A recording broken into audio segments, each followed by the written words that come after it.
Mas o Santos é um time que acaba não jogando muito às 4 horas da tarde, né? Porque é o horário da TV, Sim. a TV acaba priorizando Corinthians, Palmeiras, São Paulo, que são times que dá mais audiência. Time grande, né? Ah, todos são grandes, né? Todos são grandes.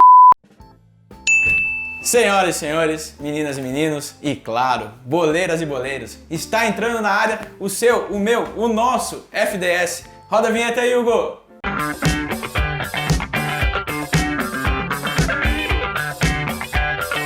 Ah, sextou, hein?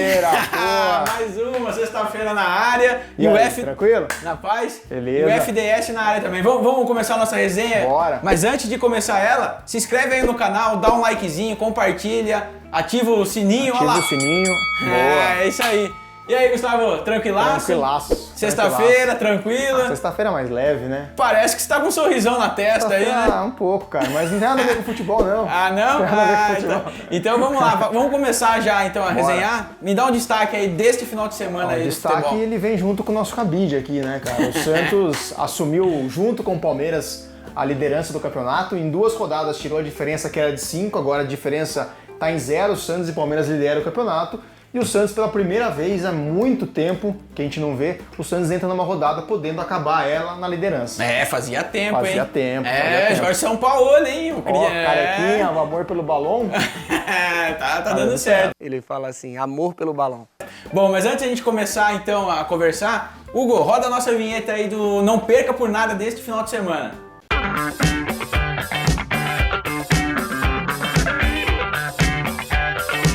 O Não Perca por Nada desse final de semana é outro clássico. Um jogaço. O de semana passada foi o Grenal, acabou 1-1, mas foi um jogo bem intenso, foi bem legal. E um clássico regional de novo, Flamengo e Botafogo. O Flamengo numa crise, hein? Perdeu, saiu da Copa do Brasil, empatou com o Corinthians, o Diego foi xingado. E como vem esses dois times pro clássico agora, hein, Gustavo? Ah, o Botafogo, apesar da derrota pro Santos na última rodada, é um time que tem uma pontuação até acima do que eu acho que a torcida esperava, né? Vem com uma certa moral. O treinador, o Barroca, ele tem o controle do elenco, parece um cara bem sensato nas entrevistas.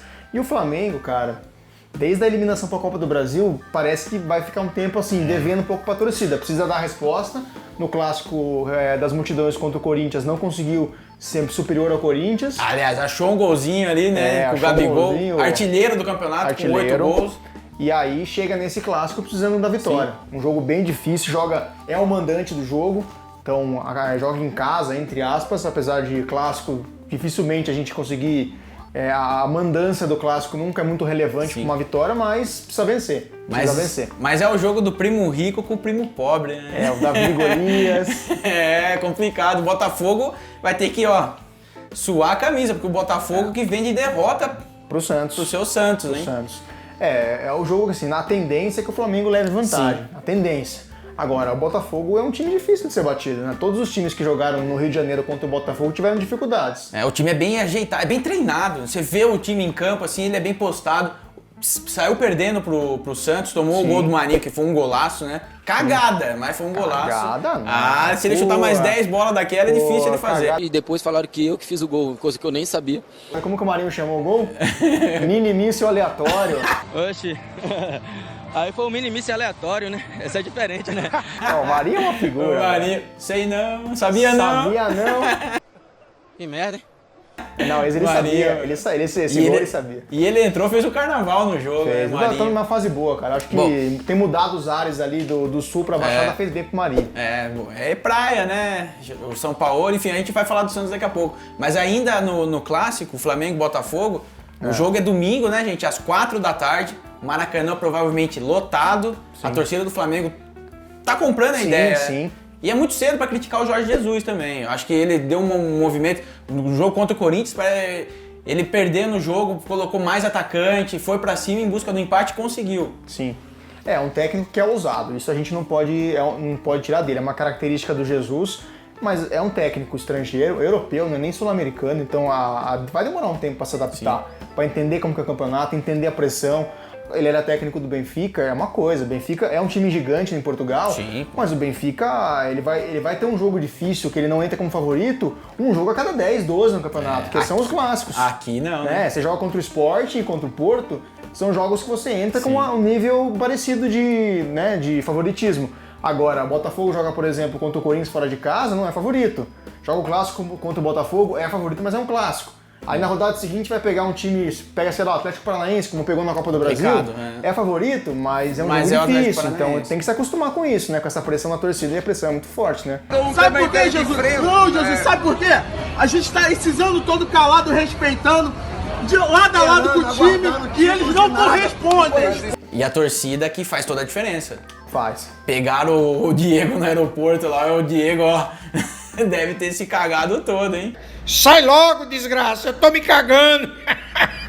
E o Diego viveu a montanha-russa, né? Porque ele jogou muito bem os 90 minutos daquela eliminação. Sim. E aí, logo depois, nos pênaltis, ele fez aquela pataquada. Então, é isso. A torcida do Flamengo é isso. Vai exigir que o cara jogue bem e o cara dê resultado. Não adianta só jogar bem e ser eliminado ou perder pontos importantes, como seria, de repente, nesse clássico. Bom, então, gente, esse jogo é às 4 da tarde no domingo. O Maracanã deve estar tomado, né? Lotado. Sim. Talvez o Flamengo entre com um time misto aí também, porque tem Libertadores aí no meio do caminho, a gente não sabe ainda como que é a estratégia do Jorge Jesus.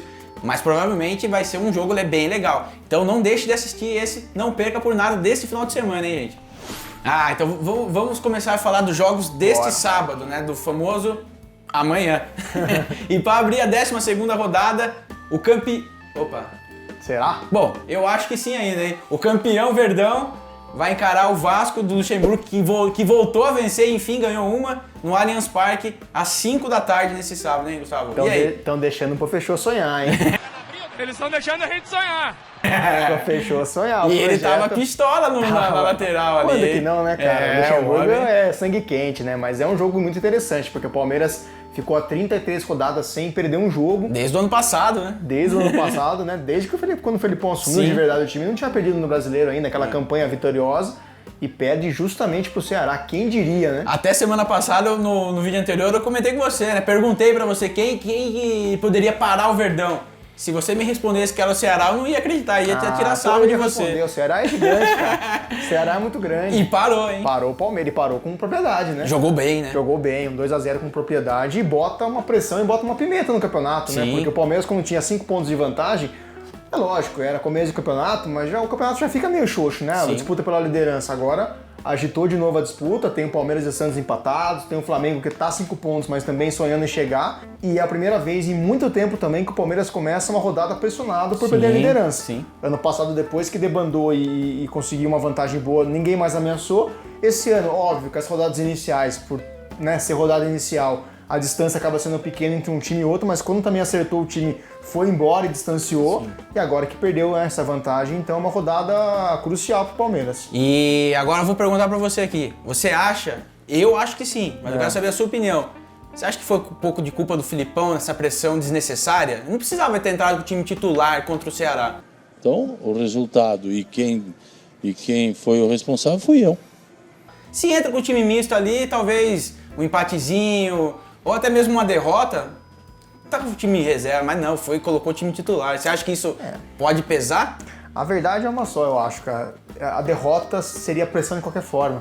Se ele coloca o time misto perde, a pressão seria porque não colocou o titular. Sim. Se coloca o titular e o titular perde, por que não poupou? Então, a pressão viria de qualquer forma, porque teve uma eliminação, o time jogou contra o Ceará vindo de uma eliminação que a torcida não esperava, uma eliminação tão cedo na Copa do Brasil, e aí a pressão é grande, então o time precisa dar uma resposta para a torcida, e a resposta o Felipão imaginou que fosse contra o Ceará, pelo menos manter a diferença de 3 pontos para o Santos, a resposta não veio. Então a pressão foi adiada, e agora a pressão, pelo menos no Brasileiro, continua, né? A pressão que agora perdeu a vantagem, então tem que dar uma resposta no Brasileiro. E não só perdeu a vantagem também, perdeu mais um jogador importante dos outros carnavais, né? Dos outros torneios. Né? O Moisés foi vendido pro Shandong Luneng e o último ato dele, infelizmente, foi um pênalti batido no travessão.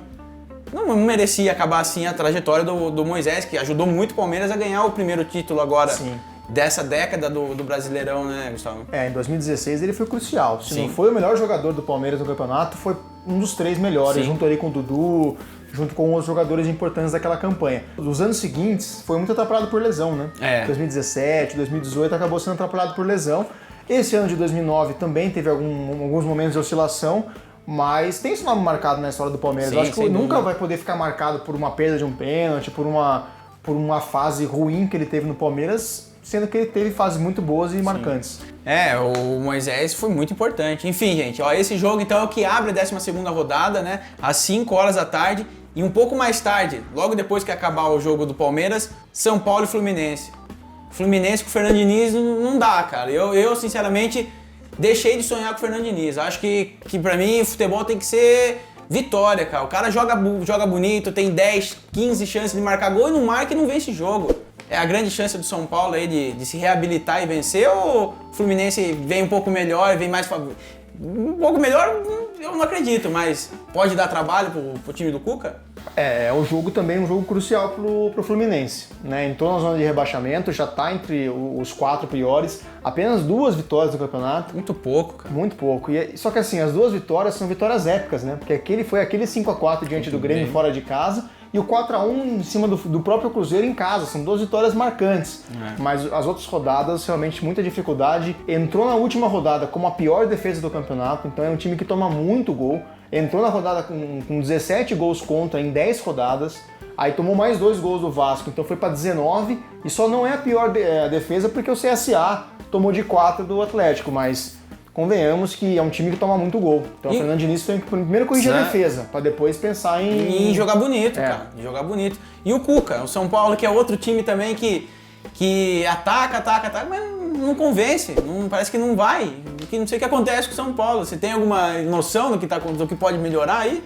Ninguém tem, né? Não dá Se pra alguém saber. tivesse, acho que já teria solucionado, porque não é uma coisa desse campeonato. A má fase do São Paulo vem de outros campeonatos, vem de vários anos que não consegue engrenar, que é crise em cima de crise, técnico, troca de técnico, não dá resultado, já tentou técnico de todos os estilos possíveis e não dá certo, né? Parece que existe alguma coisa que ronda ali o tricolor, o Morumbi, e não faz o time andar direito. Mas uma vitória contra o Fluminense e deixa o time lá em cima da tabela ali, então acho que pode ser que dê uma desafogada assim no time. Mas enfim, esse jogo então é o jogo das 7 da noite e no mesmo horário ainda tem Internacional e Ceará, no Beira-Rio, um jogo legal, o Ceará que vem embalado, né, por ter vencido o líder do campeonato, que ainda é o líder, né, porque sim. Tá no mesmo número de pontos, tem a vantagem do saldo de gol, né, marcou mais do que o Santos. E no mesmo horário também, além desse jogo no Beira-Rio, tem Cruzeiro e Atlético Paranaense, o Cruzeiro que não vai, cara, não embala, não sei o que o Mano tá fazendo aí, que pontos corridos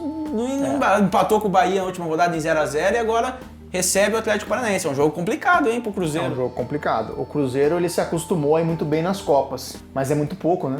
Muito Pelo pouco. investimento. E o Cruzeiro a gente já tá alertando, é um time que gasta muito, arrecada pouco, e é um time que vai ter problema. Já tá tendo problema com caixa. Por fora, né? E assim, só não tá numa crise maior porque ganhou as últimas 2 Copas do Brasil, que são torneios que dão uma premiação muito boa. Mas é um time que precisa dar mais resposta no Brasileirão, porque a Copa do Brasil, você é muito instável, cara. Um jogo que você faz ruim, fudeu, né? Você tá fora. E aí? Aí você vai olhar pro Brasileiro, lá tá em 16º, 15º, precisa aumentar um pouco mais a pontuação. Até porque tá fletando ali com o Z4, hein? Tá beirando ali, é o primeiro time fora da zona de rebaixamento. Uma derrota empurra o time de novo pra zona, né? É complicado, hein? Complicado. Passou a Copa América inteira na zona de rebaixamento.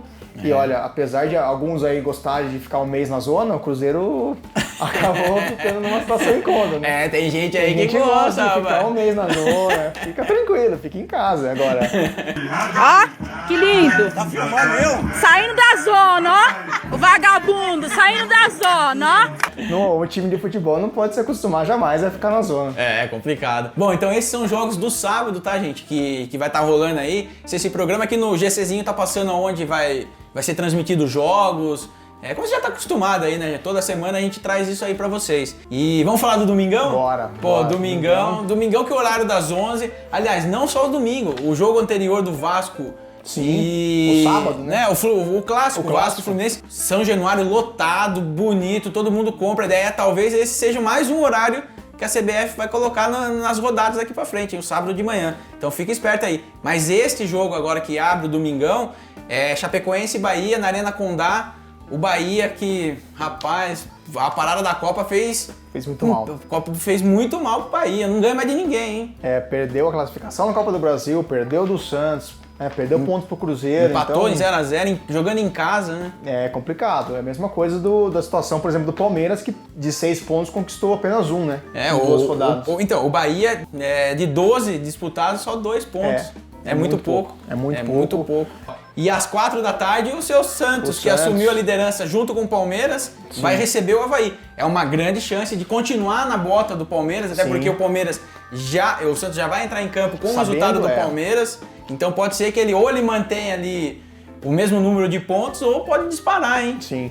Vai entrar sabendo, né? De repente, se o Palmeiras perder pontos pro Vasco, o Santos entra podendo ser líder do campeonato, líder isolado. Ou no mínimo, de repente, se o Palmeiras ganhar do Vasco numa situação normal de 2 gols de diferença, o Santos entra pelo menos com a expectativa de golear o Avaí e aos poucos ir diminuindo essa diferença que hoje é muito grande em questão de saldo de gols. Então é um jogo bem interessante e eu acho que o horário de 4 horas da tarde, domingo na Vila, é pra lotar a Vila também. É o jogo da televisão, a Rede Globo vai estar transmitindo esse jogo, vai ser um domingo de família, porque é um jogo contra o Avaí, então o povo vai mesmo pro jogo, né? Não tem jeito. E agora nessa fase, é Vila lotada, por mais que caiba 15 mil pessoas ali. Não chega tudo isso. Não passa disso. A Vila é pequena. A vilazinha aqui, ó. No cantinho. Nossa, uma Vila Belmiro de miniatura. Mas o Santos é um time que acaba não jogando muito às 4 horas da tarde, né? Porque é o horário da TV. Sim. A TV acaba priorizando Corinthians, Palmeiras, São Paulo, que são times que dá mais audiência. Time grande, né? Todos são grandes, né? Todos são grandes. O Santos é gigante, né? Grande, né? Só que aí, domingo é um horário muito legal, porque todo jogo, toda vez que o Santos joga esse horário, tanto sábado ou domingo, né, horário no meio da tarde, é um horário legal. O pessoal vai cedinho, passa ali, almoça próximo da praia, já tá no esquema pra ir pro jogo, vai pro jogo e dá tempo de voltar. Quem é do interior, quem é da capital, tem um prazo maior pra voltar. Se aquele jogo das 7 é um jogo que acaba muito tarde, o cara que volta pro interior chega muito tarde em casa. Então o jogo das 4 geralmente lota a Vila. E o Santos jogando bem, o time tá jogando legal, cria muita chance, mas eu ainda acho que o Santos tá pecando na finalização, hein? Por mais que no jogo contra o Botafogo ali o Soteldo perdeu um gol que ele fez uma jogadaça, cortou 2, saiu no meio de 2 e chutou. Ele foi agarrado, pra mim o VAR tinha que ser interferido, tinha que interferir no lance, dar o pênalti, porque ele não deu vantagem nenhuma pra ele, ganhou um escanteio. Ali é marca de pênalti, mas o Santos precisa tomar cuidado, cara. Se ele ficar perdendo gol atrás de gol, uma bolinha vadia ali acaba com a pontuação, hein? Precisa saber matar o jogo, né? Porque vence por 1-0, dá a chance do adversário ainda sonhar com o empate, uma hora vai perder ponto numa situação como essa, então precisa ser mais efetivo. O Santos ainda tem aquele problema da camisa 9, né? Trouxe o Uribe, mas o Uribe hoje é mais uma decepção, né? Com a camisa do Santos, por enquanto, é muito cedo para fazer uma crítica, muito forte. Terceiro jogo, né, do Santos que ele chegou. Não, tem mais. Mais de 3? Ele chegou antes da parada da Copa? Chegou antes da parada. Então já dá pra começar a cobrar o Uribe, hein, Uribe? Marcar gol ali. Tá na hora de tirar a zica, né? Agora. Já pensou o Santos agora com o Gabigol, hein? Voando? Seria. Porque lá no Mengão ele tá. Eu não sei como ele tá ficando lá. Eu acho que daqui a pouco ele, vai embora de novo. Gabigol, Ricardo Oliveira, torcedor santista sonha com camisa 9. Sente falta. O Uribe veio, mas ainda não preencheu essa lacuna. E no mesmo horário também do jogo das 4 tem o clássico que a gente já falou no Não Perca Por Nada, né? Que é Flamengo e Botafogo. Boa. E às 7 da noite tem Goiás e Atlético Mineiro. O Atlético Mineiro que fez uma homenagem ao Adilson, né? Que bem legal. Teve que se aposentar precocemente por motivos de problema cardíaco. É uma tristeza. Adilson, força aí que você é um moleque que pode trabalhar ainda na área aí no futebol, tá? E também no mesmo horário, Fortaleza e Corinthians. O Corinthians viaja até Fortaleza. O Fortaleza que arrancou pontos do Atlético Mineiro fora de casa.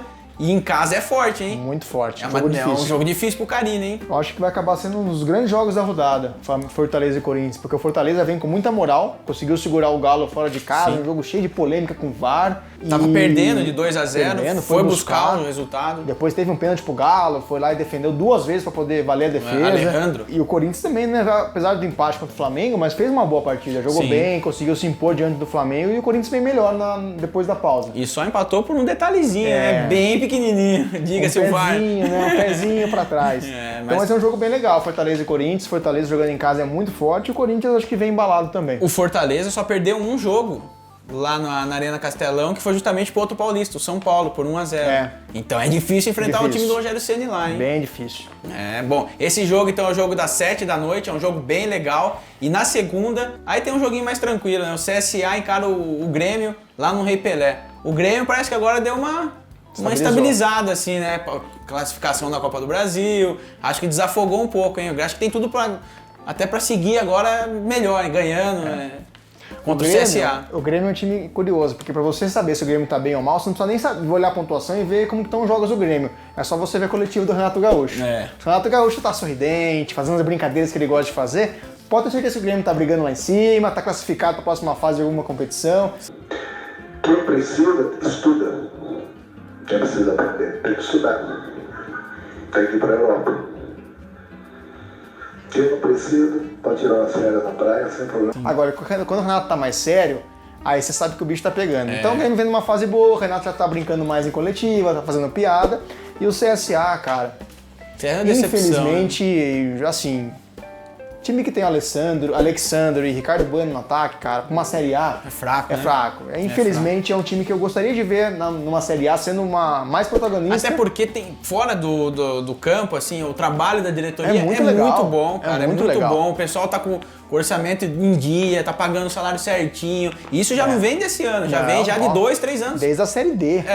Então, a Série D. O time que vem aí, vários acessos consecutivos até chegar na Série A. É uma pena que o time é fraco. O time realmente é fraco. O elenco foi mal montado. Mal montado pro nível de Série A. Sim. Agora, é difícil, né, cara? Que a subida é muito rápida. Quando você tá numa Série D, ano seguinte C, B e A, você não consegue se programar para nenhuma competição, entender a competição direito. A Série A é muito complicada e o CSA é uma pena, mas infelizmente a gente olha pro CSA como já um virtual rebaixado, porque o time tá lá embaixo, é a pior defesa do campeonato. Se assiste o jogo do CSA, você não vê nenhuma luz no fim do túnel. E infelizmente a camisa acaba pesando um pouco nessa hora também. Bom, esse jogo então é o jogo que encerra a 12ª rodada, é segunda-feira, 8 da noite. O Sport TV vai estar transmitindo esse jogo, então é o jogo para encerramento aí da rodada. Você, é claro, não pode deixar de assistir, né, gente? Porque é o último jogo, vai ter só esse jogo da Série A. E esse programa aí, tá passando aqui o horário dos outros jogos, já falei isso. Enfim, esses são jogos então da 12ª rodada. Boa. Vamos falar da nossa dica cultural agora? Bora. Dica cultural, o Gustavo trouxe outro livro pra gente aqui. Se liga aí, roda a vinheta aí pra gente, Hugo.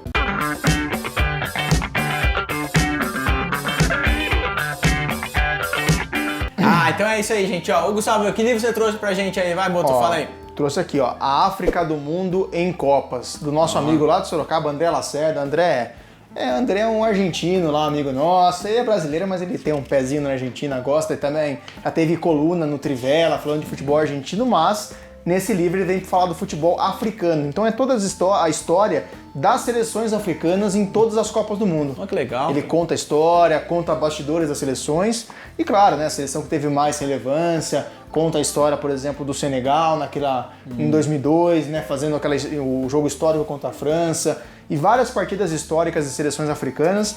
Até, claro, fala também um pouco da Copa do Mundo de 2010. Então é um livro bem legal que conta a história de algumas seleções importantes no nosso cenário mundial.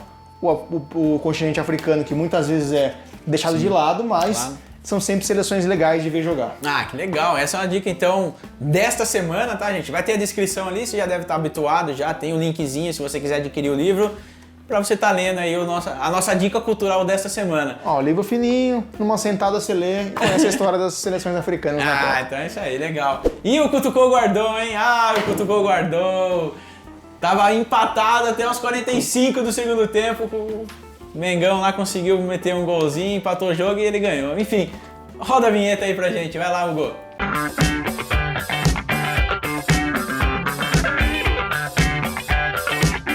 Então vamos lá. Vamos começar com os palpites, né? Depois a gente dá o placar da semana passada aí. Ó, só pra... Nunca precisei usar essa regra da pelada, hein? Mas calma Sigo aí. sem precisar usar a regra Mas foi pelada. por pouco, porque hoje ia, mas enfim, é que eu andei como é bom, enfim, deixa rolar aí, depois a gente vai falar melhor dessa regra aí. Vamos dar os palpites aí então? Bora. Santos e Avaí. Santos e Avaí, 4-0 Santos. 2-0 pro Santos. Fortaleza e Corinthians, hein? Lá na Arena Castelão, hein? 1-1. Eu vou no 1-0 pro Corinthians. Boa. Fluminense e São Paulo. Puxa vida, aí é complicado, hein? Eu vou apostar no Fernando Diniz, cara que eu tenho admiração legal, e precisa dos 3 pontos. 2-1 Fluminense. Eu vou no 1-0 pro São Paulo, que o São Paulo adora ganhar do Fluminense lá. Palmeiras e Vasco. O Palmeiras ganha. O Palmeiras não vai deixar o Santos ser líder nessa rodada. 2-0 Palmeiras. Eu acho que vai ser... é difícil, E agora? hein? Agora é difícil, hein? 1-1. 1-1? 1-1. Vou no 1-1. Empate. O Palmeiras tá meio meio difícil, enfim, uma fase meio ruim. E o clássico carioca, em Flamengo e Botafogo? Olha, bem complicado também, cara. Acho que eu vou de Flamengo. 1-0 pro Flamengo. Vai ser 2-0 pro Mengão. Boa. 2-0 pro Mengão. Aí, dá os palpites e aí? Como que foi semana passada, hein? Semana passada a gente foi mal. Foi, no geral, a gente até foi o jogo do Corinthians tava 10-10. Cada um tinha cravado um placar, a gente errou quase tudo. Não, mas tudo? Tudo, quase tudo. É. Que eu acertei um, você acertou outro também, né? Então. Cada um acertou um. Não, a gente só acertou isso. Só isso. Cada um cravou um placar, 10 Você acertou o Santos e eu acertei o Grenal. E aí? Aí o Coringão, falei, pô, joguei no Flamengo 2-1, se o Mengão ganha o jogo, eu levava. Você jogava por empate e vitória, por empate e vitória. Aí o Gabigol Enfim, fez a ganhou. gol pra gente, né? Então, caralho. 15-10 essa semana, mais uma vitória, voltamos à normalidade. E aí, e o coisa castigo, chega, o que né, você vai cara? fazer? Tem Cara, algum aí? Pensei, cara, tô em obra lá em casa. E tem o carrinho de mão lá, né? O pessoal que tá fazendo, a gente tá fazendo a obra lá, tem carrinho de mão do pedreiro. Então eu queria ver você encerrar o programa como se fosse um carrinho de mão. Carrinho de mão, mas como assim, ó? A gente vai abrir um espacinho aqui, daí vai virar um merda. Então carrinho de vamos lá, mão. né? Fazer o quê? Tem que pagar, né, pô? Semana passada ele cuspiu bolacha pra todo canto aqui, enfim. Vamos lá, então. Vamos abrir o caminho aqui, vai. Vai! Ai. Olha o meu carrinho de mão. Então é isso aí, ó. Carrinho de mão Vamos pesado, terminar velho. desse final de semana, pessoal. Carrinho de Tamo mão. junto aí. Final de semana tem mais. FDS na área. Um abraço aí. Carrinho de mão pesado da porra, velho. Tá carregado o carrinho de mão, velho. Valeu, gente. Até o próximo final de semana. É nóis.